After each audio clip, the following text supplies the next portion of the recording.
Former LAPD officer is set to appear in court on child sex abuse charges. Investigators say the crimes happened at Razzo's Covina home between 2007 and 2016 while he was still an active LAPD officer. Robert Frota was put to death last night in Texas for hiring hitmen to kill his wife, Farah, in 1994. His two accomplices are still on death row. Those who commit crimes are told, "You do the crime and you do the time."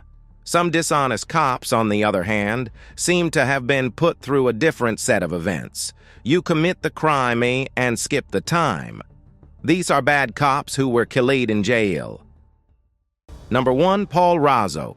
At the start of his life, Paul Razzo was a great police officer who was praised for being brave. But his life took a terrible and dark turn, which led to serious claims that shocked both his community and the police. Razzo won the prestigious Medal of Valor in July 2016 for bravely saving a man trapped in a burning car in Glendora while not on duty. Razzo bravely leaned inside the car as flames engulfed it and used the window to get the male passenger out to safety. The effects of the crash were so bad that the driver did not survive, but Razzo's bravery was recognized. Following this initial act of bravery and dedication to duty, Razzo's life took a sudden and scary turn. Previously, he was a respected police officer in Los Angeles, but he found himself in a very bad situation where children were being abused. 4 boys, ages 11, 12, and 13, are said to have been attacked by Razzo at his own home while he was working as a police officer. Detectives from the Special Victims Section of the Los Angeles County Sheriff's Department moved quickly to arrest Razzo and begin an investigation into the horrible charges against him. As the court case went on, Razzo was arrested and his bail was set at an unbelievable $2.5 million. DA George Gascon said in a statement about the case that he was very worried about the charges. He made it clear that the case was very serious, especially since Razzo was a police officer at the time of the alleged violations. According to Gascon, the claims of attacks on children who were weak are very upsetting, and the fact that the defendant was a police officer at the time makes them even worse.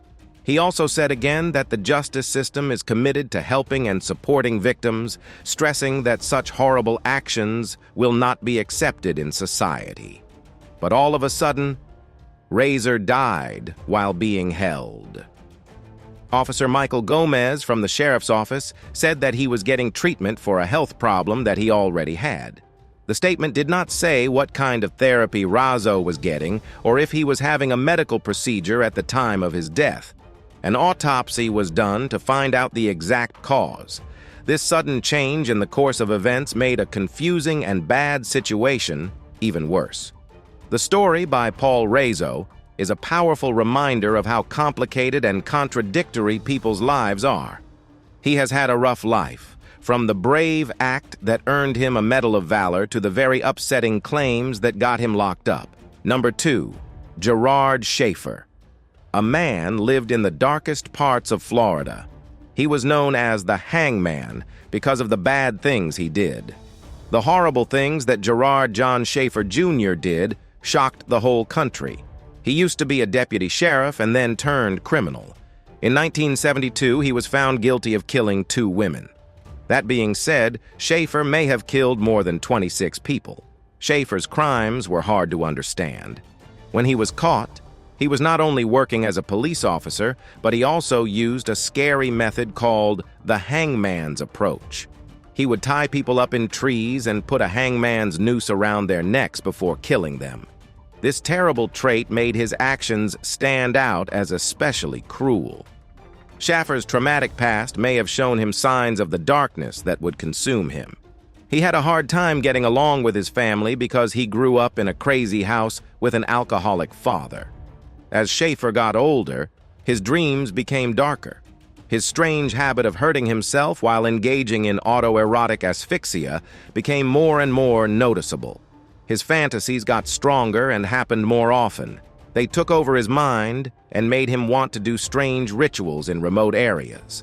At one of these events, he met two young hitchhikers named Nancy Ellen Trotter and Paula Wells. Schaefer told the girls he was an undercover police officer and led them to a remote area where he tied them to trees, put nooses around their necks, and threatened to kill them. The girls miraculously got away, which led to Schaefer's first arrest. In order to get an explanation, Schaefer said that all he was trying to do was warn people about how dangerous it is to hitchhike. He was out on bond while he waited for his trial. Susan Carroll Place and Georgia Marie Jessup were two good friends in high school who met Schaefer by accident. Schaefer took the girls while pretending to be Jerry Shepard. The girls' moms only met him for a short time and didn't realize the danger he was hiding.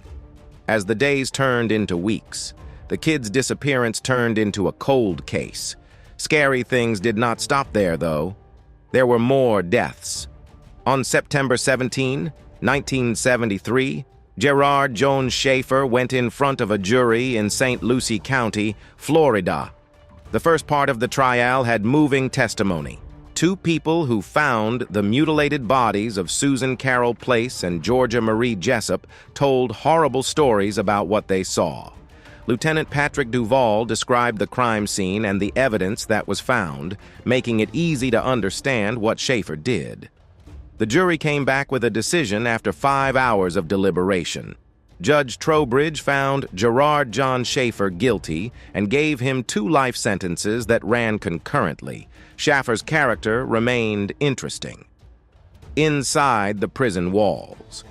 What other prisoners thought of him was that he was cocky and spoiled. There were rumors that he had faked being an informant to get special treatment from the authorities. Schaefer was found dead in his cell on December 3, 1995, with almost 40 stab wounds to his body.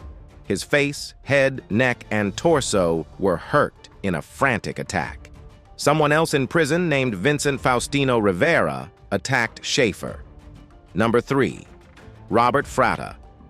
Robert Frota, a former police officer in Houston, planned the murder of his 33-year-old wife, Farah Frota, during a long divorce and custody battle. The murder plot involved a middleman named Joseph Priestash and a hitman named Howard Guidry. Farah Frota was tragically shot twice in the head in their garage in Atascocita, Texas, and her life was cut short in a violent act that will be remembered for a long time. Frota strongly denied any involvement in the crime, despite numerous evidence pointing directly at him. Despite appeals, claims of not enough evidence, and incorrect instructions from the jury, Frota's conviction remained strong. The Texas Board of Pardons and Paroles turned down his plea of innocence after extensive research.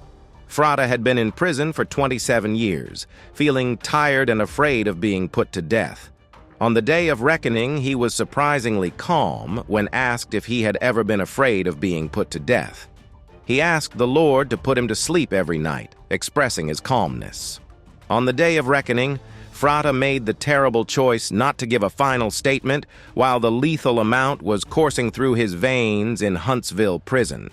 His spiritual advisor, Barry Brown, stepped in to pray for him and comfort those whose hearts had been broken by the unimaginable tragedy. While the strong drug worked, Frota closed his eyes and took a deep breath before becoming completely silent. His elder son, Bradley Bacquer, went outside the prison gates to see the execution. In a heartbreaking turn of events, Friday refused to recognize or even look at his own child, resulting in a life of pain and broken trust together.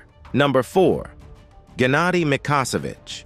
Mikosevich, a notorious Soviet serial killer, caused significant trouble in the country, killing 36 women from Belarus or nearby areas. Born in 1947, Mikosevich was diagnosed with hepatitis at 24 and began preying on innocent women, strangling them and hiding their bodies. His 14-year rule of terror resulted in many stolen items and lives being ruined. Mikosevich's method of killing involved strangling people with makeshift tools like belts and scarves and dumping the bodies along roads between Vitebsk, Polotsk, and Lapel. His evil nature astounded the neighborhood, and fear spread as the list of victims grew. Mikasevich continued killing people in the shadows while the country waited for justice to end this terrible chapter. In 1984, Tatiana K. disappeared, and her body was found behind a railroad embankment. Oleg Artemyev, a teenage driver, initially faced suspicion but was given 15 years in prison. Mikasevich's reign of terror continued, with 14 people wrongfully blamed for the crimes. A man of honor, Nikolai Ivanovich Ignat, came forward as a beacon of hope, refusing to believe false stories about previous cases and claiming that these crimes were all done by one person. Mikasevich was arrested after trying to hide from police by writing an anonymous letter. He was found visiting family in a nearby hamlet and was caught in 1985. Doctors of psychology called Mikasevich a psychopath, but he denied the claims. In 1987, after his conviction, he received the death penalty by firing squad. Number 5. Anthony John Sully. Anthony John Jack Sully, born in 1944 in San Francisco, California, was a notorious serial killer known for killing 6 people in Burlingame, California, between February and August 1983. Growing up in Millbrae, California, Sully graduated from a nearby high school and married Elizabeth Ann in 1965. After becoming interested in law enforcement, he applied for a job with the Millbrae Police Department and became a police officer. However, his behavior changed when his wife filed for divorce, accusing him of physical abuse for 4 years. In 1974, Sully married Donna again, who filed for divorce due to Sully's constant physical attacks. This led to a series of crimes that destroyed Burlingame, California, including putting dead bodies in metal drums and covering them with concrete. The barrels were left in Golden Gate Park, hiding the gory proof of his crimes. Sully's fingerprints were positively identified on August 25, 1983, when they were found on barrels containing the bodies of his victims, including Thomas, Oakton, and Melendez. Police discovered Sully's handprints on the concrete used to surround the barrels, which had been stolen from a nearby hangar.